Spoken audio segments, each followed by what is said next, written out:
আমার চ্যানেলে সবাইকে স্বাগত। যারা বলেছিল পাকিস্তান বিশ্বকাপ বয়কট করবে, দেখছেন খেলতেছে যে। ভারতের বিরুদ্ধে ম্যাচ বয়কট করতো না, এরা বয়কট করতো না। আমাদের বাংলাদেশে যেগুলো লাফাইতেছে না, এখন কিরকম লাগে। সামনে আরো আরো ভয়াবহ পরিণতি হবে 12 তারিখের পরে। আরো ভয়াবহ পরিণতি হবে পাকিস্তানে। মুকেশ আম্বানির জিও টিভি মামলা করবে পাকিস্তানের বিরুদ্ধে। তখন পাকিস্তানের যত ইনকাম সব বন্ধ করবে। হ্যাঁ, কান টানলে মাথা আসে কয় না, এই অবস্থায় রে। বাংলাদেশে যেসব লাফালাফি করতেছো, হ্যাঁ, বিশ্বকাপ না খেলে আমরা জিতে গেছি। তোমাদের কপালে শনি আইতেছে, একটু অপেক্ষা করা। শনি আইতেছে। বাংলাদেশ টিকিট ছাড়ে আসিম নজরুল 3 আসিফে মিলে ধ্বংস করছে না, তোমাদের কপাল আছে।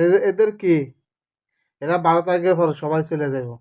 এই এই জাতীয় দলের এত এই পরিণতির বুক কারা করব? হুম, কারা করবে? এরা দায় নিবে, বিসিবি দায় নিবে। এখন যদি জি টিভি যদি আবার মামলা করে বাংলাদেশের বিরুদ্ধে, হুম, তখন কি করবা? হ্যাঁ, এত ফিডিং ফিডিং করো আইসিসির বিরুদ্ধে।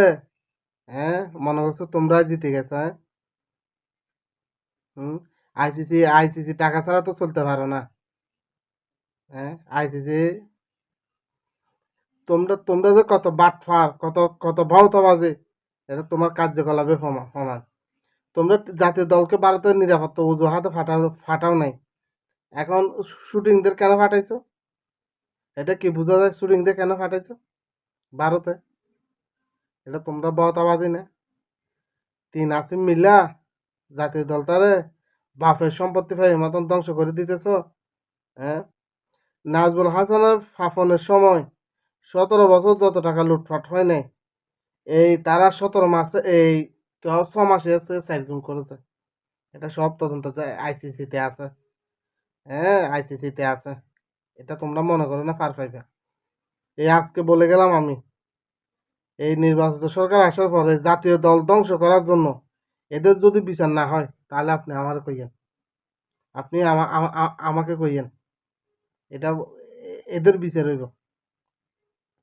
কি হারে যে লুটপাট করেছে, আজকে জাতীয় দলটাকে ধ্বংস করে দিয়ে এখন বাহা বাদাম। হ্যাঁ, ফোন ফুতার আইন, কেউ কেউ মাঠের এমপি, মাঠের ক্লাবের কেউ এই কেউ সভাপতি সেক্রেটারি আছিল, হ্যাঁ, এটার এখন যায় জাতীয় দলের সভাপতি সেক্রেটারি হয়েছে। হ্যাঁ, তো ফোন ফুতার আইন কি কি কি আর চিন্তা করবো? আমি এগুলো করেছে কিছু কিছু গাছ জ্বলবো তো। হম, জাতীয় দলটারে গোয়া মেরে দিয়ে তোরা এখন বালা আছস ন। হম, আমার আরে বাহাবা দে পাকিস্তান খেলবো না, আমরা দালাল মিডিয়া গুলো বাংলাদেশে গুজব, ওরে মানুষ সরাসরি পাকিস্তান খেলবো না। দেখছো, তোদের পাকিস্তান বিক্ষের তালা লই ঘুরে, বিক্ষের তালা হাত ফাতে, মানুষের থেকে হাত ফাতে। আইসিসি যদি আইসিসি যদি এক বছরের টাকাগুলো না দেয়, শুকে মরবে। খেলোয়াড়ের বেতনও দিতে পারতো না। দেখবি না, কান টানলে মাথা আসে। হে না, পাকিস্তান না, পাকিস্তান বাবার থেকেও খেলতে হইব ভারতের লগে। এটা খেলতে হইব, দেখবি না।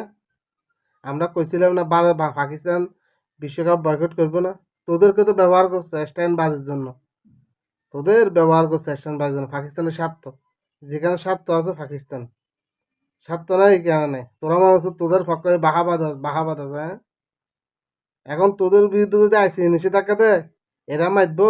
এরা তো ডরও তো পাকিস্তান মারতো না।